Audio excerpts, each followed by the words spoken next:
are gone, the tomatoes withered. This means Africans grow pumpkins and tomatoes in their agricultural fields. So the poetess is conveying a message to us, telling that because of the drought, all the agricultural crops, whatever was grown from a long time, has gone. Tomatoes are withered. See, when you buy tomatoes, you see how fresh and how big and juicy those tomatoes will be.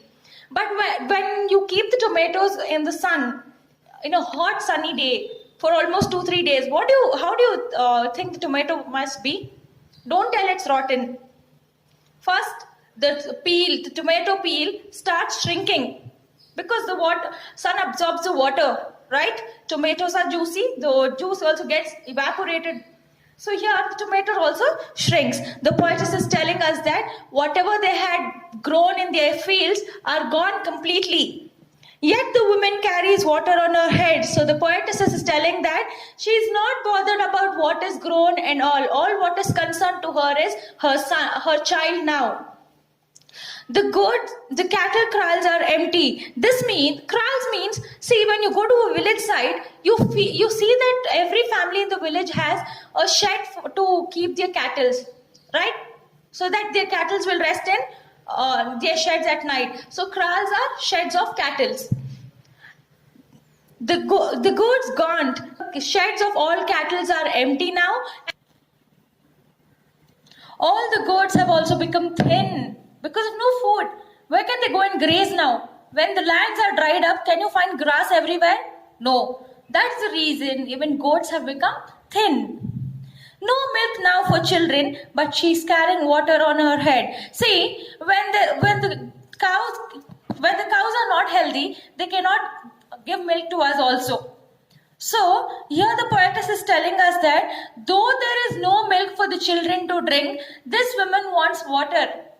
Because water is a very important resource for us. Without water, life cannot be imagined. Right? Yes.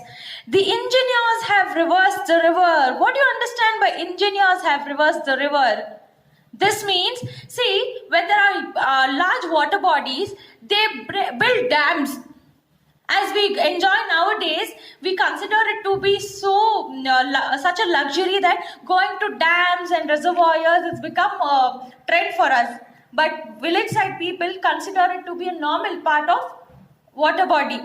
So engineers have built dams across the rivers, due to which there is lack of water. So this is what poetess is telling us, that only those who have power are showing their power in South Africa. That is basically the Britishers are ruling South Africa. But one woman is carrying water on her head. So the poetess is telling us again that though everything is changed, but this woman is still carrying water on her head. That is, she is very hardworking. In the homelands where the dusty crowds watch the empty roads for water trucks, here in the homelands, in the sense, a place where all black people are given. They are supposed to live in one particular place. As in now, you are in 6th standard. Will you go and sit in 7th class? No, you have to sit in the 6th standard only, 6th class. So that is how even black people had to live in a place called Ekhuvukeni, okay? So here, people are standing with that expectation, telling, okay, now the water truck may arrive. But what happened? Nothing as such took place. One woman trusts herself with treasure and carries water on her head. The woman already knows this is not going to happen. So her treasure here is water. You realize the importance of water only when there's no water. Right? So here the poetess is telling that the woman is telling to herself that my treasure is water. I will carry water on my head. That is, I'll carry the water in the bucket on my head. The woman is not waiting along with others for the truck to arrive. Rather, she's trusting herself and fetching the water from the well, which is far away. The sun does not dissuade her, nor the dried earth that blows against her. This means the hot sun which is shining is not stopping her from going to the well. See, when it's too hot, when you all are sent for the PT, what do? You find for shade and sit over there. Ma'am, tired, water. Right? So here also the poetess is telling that the woman is not giving up in that hot sun, nor the dried earth that blows against her. This means when it's completely it's a sunny day and the wind blows, you find that dust on your face and you feel like you're choked, right? So the poetess is conveying a message to us, telling that the woman is not giving up even though it's a windy and very sunny day.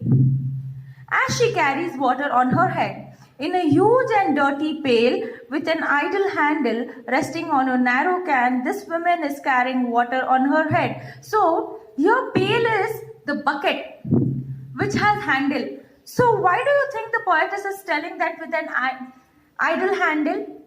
This means she is carrying the bucket on her head. She's kept the bucket on her head. So, the bucket's handle is idle. She cannot hold it. And how is the bucket described? The bucket is big in size and it's also the bucket is already described so clearly, telling that it's big in size as well as very dirty. With an idle handle, she's not holding the handle. Resting on a narrow can. What do you understand by narrow can? I hope you've seen villagers, they tie that, they roll the dupatta or cloth and they keep it on their head. And on that they carry things, right? That is called as a narrow can. She's made a narrow can and on that she's kept the bucket filled with water. This woman is carrying water on her head. So the poetess is telling that she's clearly filled the bucket and the bucket is described and she's kept the bucket on a narrow can which is placed on the head. This woman who girds her neck with safety pins, this one who carries water on her head, trusts her own head to bring to her people what they need now between life and death. She is carrying them water on her head. This woman who girds her neck with safety pins. What do you understand by girds her neck by safety pins? Yes, see, we all wear necklaces, right? When there is occasion, we wear it. So here, the poetess is telling that this woman cannot afford a good necklace for her neck. So what she's done is she's worn a chain on which she's put many safety pins. So that has become a necklace for her. So this is what she can afford for herself. Who carries water on her head? So they're describing about the woman who's carrying water on her head. Trust her own head to bring to her people. The poetess is telling that she is only trusting her head because her head can only carry the bucket of water and she can bring this water to her people, that is her family. What they need now, which is very much required now. What is required? Yes, it's water. Between life and death. People are between life and death. It so happens here also in India when it's summer season and it's extremely hot, North India, especially North India, how the temperature goes up so quickly that water bodies get dried up soon and there's lack of water now. So how do people starve for water? They cannot quench their thirst so quickly. So here the poetess is also telling us that she's the only thing the lady is trusting now is her head. And why do you think the poetess is told so clearly between life and death? Yes, because her child is very sick. And when you're sick, very first thing what you require is liquids. And you find nothing to be tasty except for water. So now she's telling that the woman is carrying water on her head for her people who are in situation between life and death. She is carrying them water on her head. Yes, she is carrying water on her head. So in this poem, we've learned that what is hard work and what is the love of a mother towards a child.